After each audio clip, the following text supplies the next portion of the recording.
Shit, det er mørkt. Imens jeg lige var ved at lave min nye blog og uploade den, så er der sgu nogen, der blev stoppet af politiet lige uden for vinduet.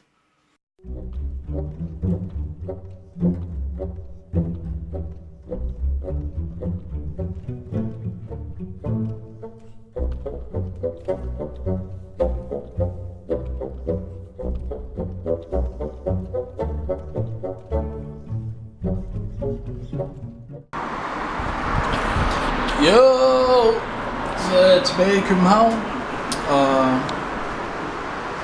jeg fik fri her for 3 timer siden, så jeg har bare siddet og slappet af. Du kan se, at jeg har redigeret den anden videoblog, som kommer op i dag, eller kommer op senere. Så jeg skal bare slappe af. Jeg er så øm i alle mine muskler efter at have slæbt alle de handballer op, mand. For satan. Jeg er så træt. Så min chef kunne se det på mig og sagde til mig, Rasmus, tag fri, mand. For satan. Jeg er helt smadret. Så, men det viser sig, at Dimitri har fundet et værelse. Så han flytter snart ud her inden så længe. Så får jeg min værelse til mig selv igen. Hvilket er dejligt, men selvfølgelig vil han da blive savnet også. Så ellers er der ikke så meget nyt. Jeg skal bare slappe af hele dagen. Jeg er lige kommet hjem fra arbejde.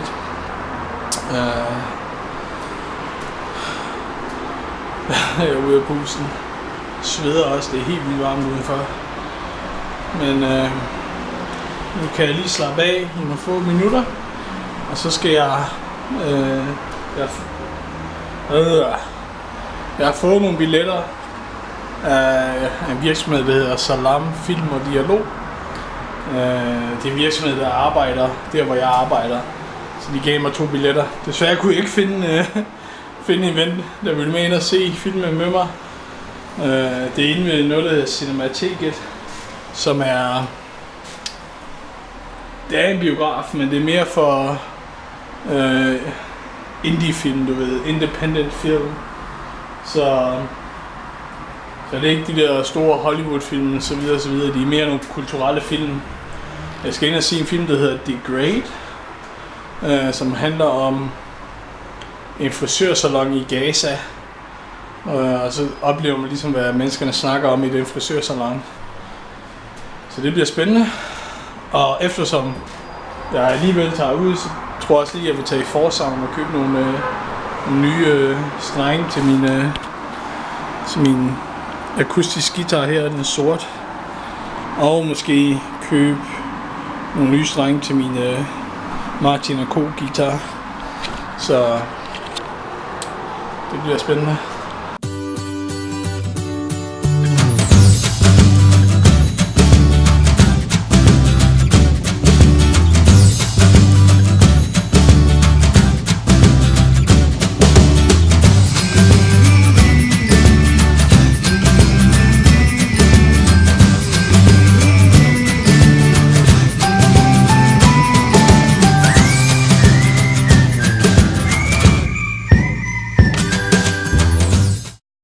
Så jeg kom hjem efter at have været i biografen.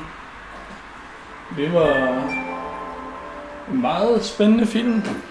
Virkelig godt lavet. Virkelig godt lavet. Jeg var helt overrasket over, hvor godt det var lavet. Så nu har jeg tænkt mig at lave noget spaghetti med kødsovs. Og så bare slappe af. Jeg mangler stadigvæk at skrive mine notater fra arbejdet i dag, så det må jeg hellere få gjort. Ja.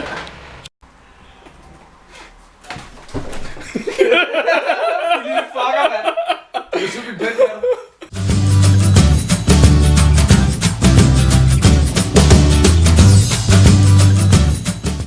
Så har jeg lige fået fri fra arbejde. Jeg tænkte mig, at jeg lige kom ned i toget. Jeg skal ind og købe en ny guitarstreng til min guitar. Til Max guitar. Overraskende det, fordi mange har spurgt mig i går, om jeg ikke vil lære mig at spille guitar. Så hvorfor ikke gøre det igen? Jeg skal selv igen.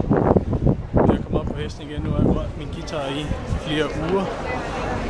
Så jeg er på vej ned i Forsound. Så vil jeg også lige kigge på et lydmodul, eller lydinterface ved det, så jeg kan optage record musik bedre. Så jeg ligner en komplet idiot, der går rundt her i tåret med et kamera lige i fjeset og snakker med mig selv. Mega awesome.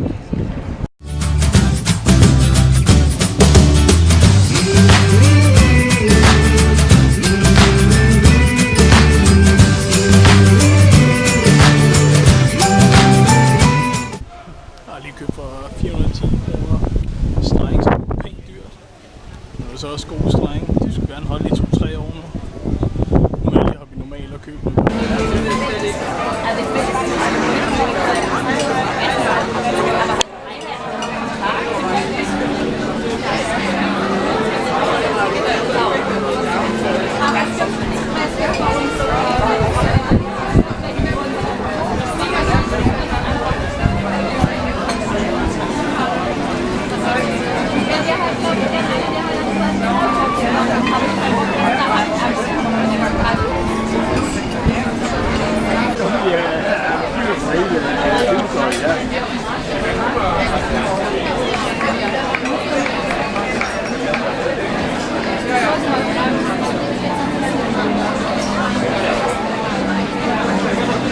Så er jeg lige kommet hjem, og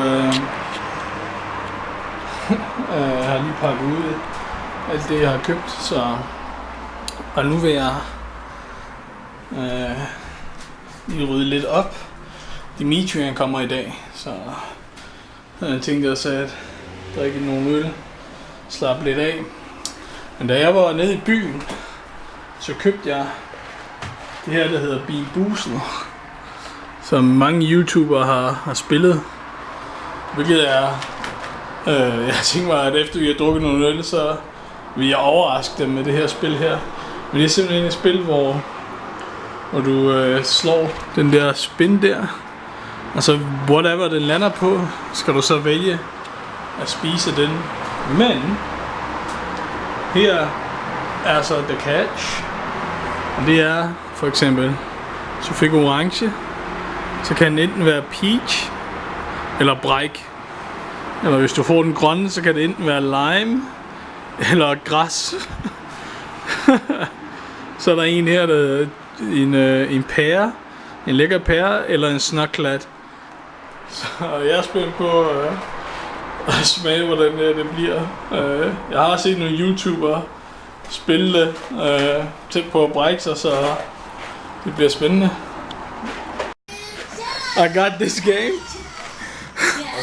called Bean Boozled. I don't know if you seen the YouTube video, but we are gonna play this shit. So the way it works is, you see this little spinner? Yeah. We each take a turn and we spin. Yeah. So if it lands on orange, right? Yeah. That is, like, depending on which you are gonna pick, it will either be peach or walnut. We're gonna test that shit out now. Oh shit! No way. Yeah. That is so nice. So if you look at this, like, look at this, you can see what it is. Like stinky socks or tutti frutti. Was lawn clippings or lime, rotten egg, or battered popcorn. But So you you look the same. Like, you just pick one and you taste it. shit. The guest of honor, take the first spin. Oh shit. You spin this, and then whatever it lands on, 1 second, yeah. you eat. Oh, what's that? Orange is either, what is it? It's either peach or walnut. Oh shit. Yeah. Come on, eat that shit.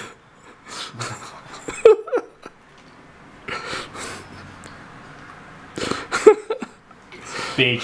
Oh, you lucky bastard! You're so lucky, man. Alright, Mike, your turn. I don't want to play this. You No, bitch. you have to. You spin this, you motherfucker. Oh, A black one. a black No, one? yellow. Dark blue. Dark blue. Dark blue, yeah. Janie dog food or chocolate pudding. What? What? Dog food. Dog food. Oh, chocolate pudding. pudding. Oh, chocolate pudding. Like the brown The brown. the brown one, bro. The brown. Ah, shit. Probably It even look like shit. Like. That'd be dog food. Dog food or chocolate pudding? Chocolate. What the fuck is happening, man? Shit. Alright. Your turn then. Fuck. Fuck. Oh. The yellow one? Yellow one, man. Let's see. Rotten egg or buttered popcorn. Oh, shit.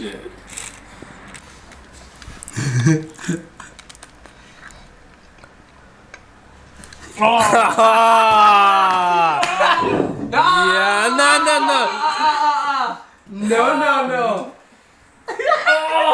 Nice. Oh my god! Du fik lidt rødt der. Hvor det genialt at spille her. Oh my god, jeg kan så se det. Dr. Martin. Yeah, you keep eating that shit. Oh, you're trying to me. Oh my god, it tastes so bad. Alright. What's that, like the rainbow shit? Yeah, rainbow colors. the rainbow colors, yeah. Stinky socks or Tutti Frutti. Stick the sock or Tutti Frutti. You better eat that shit. Come on. Come on. Okay, wait a minute. So the taste, what was it again? Are the Stinky socks. Stinky socks or Tutti Tutti Frutti. Shit, there's 50-50 chance. Come on. Tutti Frutti. Why are you so lucky? Alright, Mike. I'm not that lucky. Not the shit. 2 times in a row, man. So it's orange blue. Yeah. So what is that? Orange? Oh. Vomit or peach. Fuck. Are you my friend? No.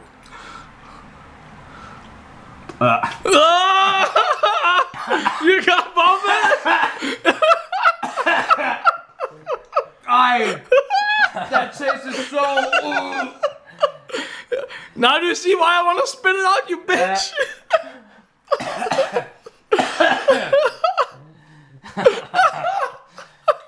This smell all it, man. Oh shit. Alright. I still got the rotten egg stage, right?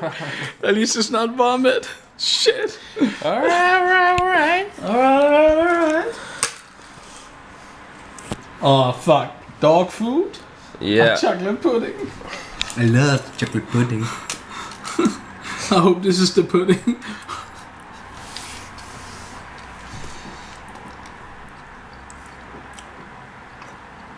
Chocolate pudding. Yeah. Oh, the blue one. Oh, it was a blueberry or a toothpaste. Yeah, Well, I used to eat the toothpaste, so. Oh shit. Russia. we don't have food. We don't have, yeah. Toothpaste, yeah. Oh man.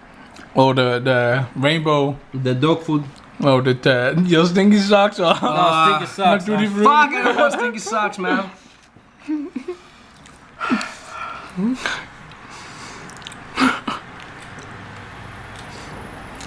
I like Tutti Frutti, man. Oh, fuck. Do you like the Tutti Frutti too?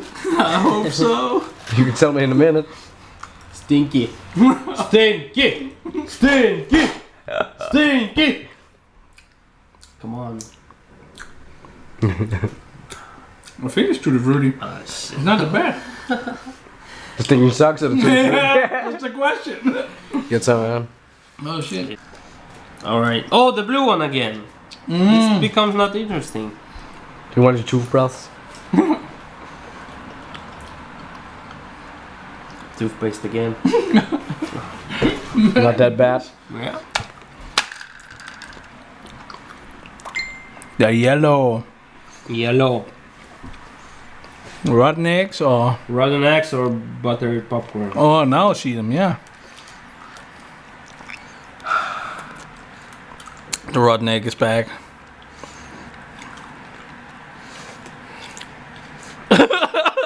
No, it's just like butter. Oh, is this? Oh my god, that is so fucking disgusting. At least it's not rotten egg. Oh, wait, it's right in the middle. Should I spin it again? You can choose actually. Green, what's that? Nothing. I'll take that. Alright. It's either long clippings, or lime. Or if it's another green one, it's either bugger or juicy pear. Oh shit. Oh, fuck.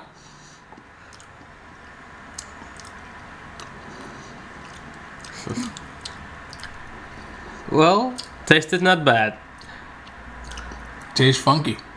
not like rotten egg bad, but it tastes definitely funky and not like lime. I think I took this. Long clippings. Shit. Alright. Mike? Oh no, Dimitri, yeah. Me. Please get... If you get another toothpaste, you spin again. Oh, which one do you want? Alright, green one. Yeah, green one. That's the darker green, remember that. This one? I think it's so. darker. Yeah. So it's either Booker or Juicy Pear. Aye, that butter popcorn was so disgusting. You got a Booker?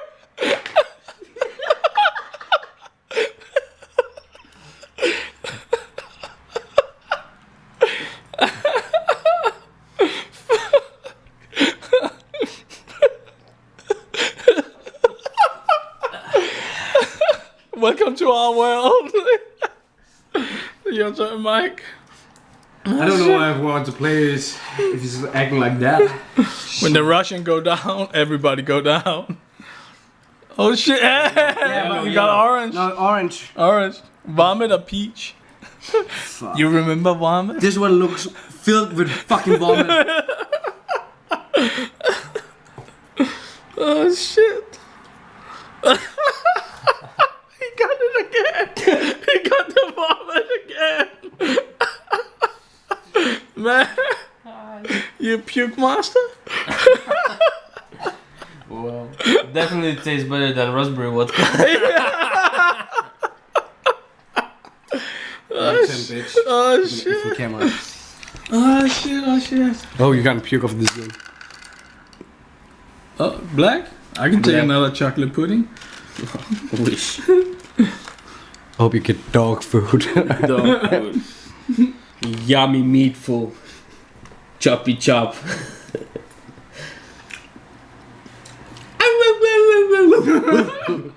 Where's the woof woof? Chocolate pudding! Oh. Yeah! Mike kunne tage det rådne æg. Det smager for sindssygt klart. One man down!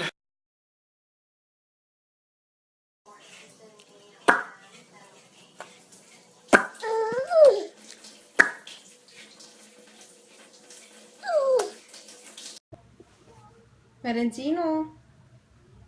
Valentino. Valentino.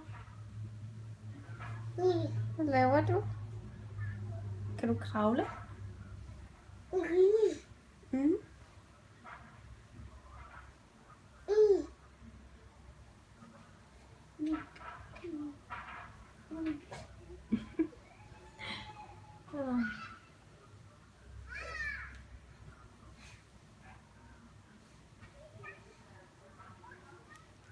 Yay!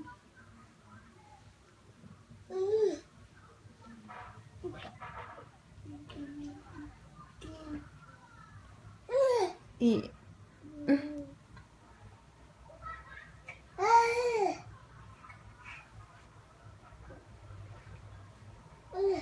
Bam! Bam! Hvad var det? Valentino.